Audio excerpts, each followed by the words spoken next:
Lustrier d'art et pas n'importe lequel. Je vais vous présenter un savoir-faire d'exception dans un lieu magique. À Gargas, tout près d'Apt, se trouve la lustrerie de Régis Mathieu, qui restaure depuis une dizaine d'années les lustres les plus prestigieux. Laurent, si je te dis la Galerie des Glaces, l'Opéra Garnier ou encore l'Assemblée nationale, et leur réputation traverse bien évidemment les frontières, de Rome à Philadelphie. Et quand on les a rencontrés, ils étaient en train de restaurer un lustre de Notre-Dame de Paris. Bienvenue dans l'atelier qui habille de lumière les lieux les plus prestigieux. Bienvenue à Gargas, à quelques kilomètres d'Apt. C'est niché dans ces paysages du Vaucluse que se trouve un atelier exceptionnel, une lustrerie. Ici, une vingtaine de petites mains s'affairent pour donner vie à des lustres d'un autre temps. Lumières majestueuses qui ont éclairé les plus grands rois, lanternes et appliques des lieux prestigieux. Tout ici est dédié à la magie de la lumière. Aujourd'hui, la lustrerie restaure une pièce exceptionnelle. Le lustre de Notre-Dame de Paris, mesurant plus de 3 mètres de diamètre. 4 mois de travail seront nécessaires pour rendre sa splendeur à ce patrimoine inestimable. L'homme de la situation, c'est Régis. Il connaît sur le bout des doigts la restauration des lustres des monuments historiques. Voilà le lustre tel qu'il est aujourd'hui, voilà le lustre tel que nous devons le rendre. Nous devons rajouter une trentaine de coupelles et de bougies supplémentaires que nous devons refabriquer, ainsi que des pièces manquantes à l'intérieur du lustre. Et parmi les pièces manquantes, ces bougies. Selon cette photographie prise au 19e siècle, il y avait 5 bougies sur le bras inférieur du lustre. Aujourd'hui, il n'en reste plus que 3. Les artisans devront donc utiliser leur savoir-faire pour reconstituer la structure à l'identique. Régis a bâti sa réputation sur son travail de qualité et de précision. Aujourd'hui, il est l'un des lustriers les plus demandés dans le monde entier. Nos clients, en général, c'est Louis XIV, Marie-Antoinette. Alors, ils sont rarement là, mais très exigeants. C'est-à-dire que ça nous met un niveau d'exigence très très fort. Et ça, c'est passionnant. C'est comme un livre ouvert avec un merveilleux professeur au-dessus de nous. L'Opéra Garnier de Paris, le Palais Farnèse de Rome ou encore la Galerie des Glaces de Versailles, tous les plus beaux palais font appel à lui pour la qualité de ses réalisations. Chaque matin, quand on se lève et qu'on vient à l'atelier, on se dit aujourd'hui, on a un truc impossible à faire. Et le soir, quand on rentre, on se dit je l'ai fait. Et c'est génial, c'est passionnant, presque vivement demain que je recommence. Lorsque Régis reçoit un luminaire, tout commence dans son bureau. La première étape du travail est d'identifier l'époque de fabrication et son état d'origine.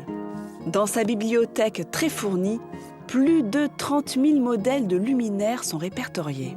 Résultat, il connaît presque tous les types de lustres fabriqués depuis plus de 5 siècles.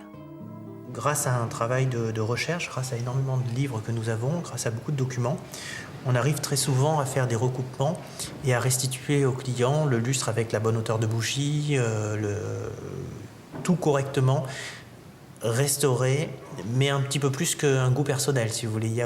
On doit avoir une rigueur. Une fois que Régis a trouvé la bonne restauration à effectuer, direction l'atelier. La partie atelier, voilà comment nous arrivent les pièces en bronze.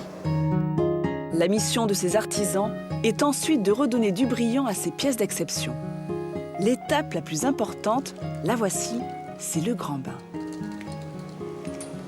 Alors, ici même, je suis en train de dorer une pièce de bronze qui a auparavant été argentée. Pour redorer ce bras de lustre, Christian le maintient dans un bac de dorure en suspension pendant quelques minutes. Je vérifie, je constate l'aspect de la dorure, voilà, qui commence à venir. Il est très léger, mais voilà, au prochain passage, ça sera bon. Voilà. Lorsque la pièce a atteint la couleur souhaitée, elle passe alors entre les mains expertes de David, dont la spécialité est la patine. Mon rôle, c'est de donner à une pièce neuve, lui donner l'impression qu'elle a 100 ans. Voilà, c'est pas salir une pièce, c'est lui donner 100 ans d'âge. Armé de pinceaux, de brosses et de colorants, David vieillit chaque pièce à la main. Un travail qui nécessite un savoir-faire et une minutie extrême. Après la patine, les différents éléments du lustre sont regroupés pour la touche finale. La dernière étape de la fabrication d'un lustre, c'est l'assemblage, le montage. C'est là que les pièces qui sont arrivées de dorure ou d'atelier, ainsi que les pièces qui sont en cours de restauration, vont être assemblées. Les 3 métiers de la lustrerie, la jonction des 3 métiers, c'est-à-dire le bronze, le cristal la plupart du temps, et la lumière. Mais derrière ces murs, il n'y a pas que la restauration d'édifices hors du commun. C'est aussi ici que se cache un lieu de conservation inédit de véritables bijoux. Au fil du temps, ce sont près de 350 pièces d'exception que Régis a collectionnées. En 20 ans de passion, il a accumulé un nombre impressionnant d'œuvres uniques au point de fonder un musée ouvert à tous. J'ai voulu construire un bâtiment dans lequel je pouvais vous voir, moi, égoïstement, ma collection. Ce qui manque, c'est plus vous en avez, plus vous en manque. C'est typique du collectionneur. Ici, les pièces antiques côtoient des œuvres beaucoup plus contemporaines, une chance pour les visiteurs de découvrir l'évolution des lustres à travers les âges. Ils ne sont pas sublimes, ces ateliers, dans une ancienne usine d'ocre. Et alors, pour Régis, eh bien, le lustre, c'est avant tout un élément de décoration, un élément d'ambiance. Alors, regardez ce lustre. Il va retrouver bientôt sa place dans le hall d'un célèbre hôtel, palace parisien, le Shangri-La. Alors, regardez le travail au niveau de la ciselure. C'est vraiment impressionnant. Regardez la barbe du soldat ou encore les branches. C'est des centaines d'heures de travail. La dorure ou encore cette patine brune de bronze. Mais moi, je voulais surtout vous montrer, les amis, Oui. les flammes, les ampoules en Les forme de ampoules, flammes. ouais. Alors, ils ont breveté ces ampoules. Vous allez me dire, ça existe déjà. Bien évidemment, on en trouvait dans le commerce des ampoules en forme de flamme. Mais celle-ci, eh bien, elle restitue l'ambiance d'une vraie flamme, d'une vraie flamme de bougie. Exactement. Donc voilà, on retrouve l'ambiance de chandelle. Non, mais c'est vrai. Non, On mais je retrouve sais, le oui, halo, c'est vrai que c'est assez unique. la couleur. Ils sont les seuls, ceux qui l'ont breveté. Le halo, la couleur, tout en gardant une très bonne qualité d'éclairage. Et en plus, la LED, eh bien, ça a une durée de vie quasi éternelle, 30 000 heures, et en plus, ça consomme pas grand-chose. Et dans notre lustrerie, on ne fait pas que de la restauration, on fait également des œuvres contemporaines. Suivez-moi. Juste à côté, on a le fameux modèle Eclipse, qui a été dessiné par Régis Mathieu, qui est en bronze argenté, avec ses perles de cristal, regardez, qui sont reliées les unes aux autres par du fil d'argent.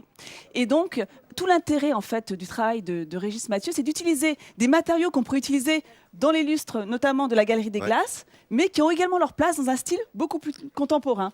Donc voilà, donc je souhaitais bien évidemment attribuer, je vais prendre ma petite décoration à Régis, qui souhaitait, quand il a repris l'entreprise familiale, d'amener ce savoir-faire vers le beau, vers l'excellence. Eh bien, il a réussi. Un grand bravo à lui et à ses équipes. Et ils font bien évidemment partie de la grande famille des talents médias en France. Et on vous mettra leurs coordonnées sur france3.fr, sur le Facebook de l'émission. Et pour les Parisiens, ils ont ouvert une boutique dans le 8e. On vous mettra tout ça sur notre Facebook. Voilà. D'accord. Voilà, Laurent, Écoute, j'ai fini. c'est largement mérité. Hein. Quel talent il a, ce monsieur. C'est vrai qu'on le retrouve évidemment dans les grands palaces parisiens, mais surtout dans les musées parisiens. C'est ça Et l'excellence. pas à que la les monuments française. historiques en plus, dans toutes les boutiques Ah oui, de oui, luxe. absolument. Oui, il est partout. C'est impressionnant. Quel savoir-faire unique quand même. C'est tout ça qu'on vous fait vivre avec Midi en France et ses valeurs, ce talent, cet artisanat d'art Et ça se passe que le ici. monde entier nous envie. Et là, ça se passe ici à Apt. C'est bien. On fera la même chose la semaine prochaine, évidemment, dans la ville où nous allons aller dès lundi matin. Mais ça, je vous le réserve pour la fin de l'émission.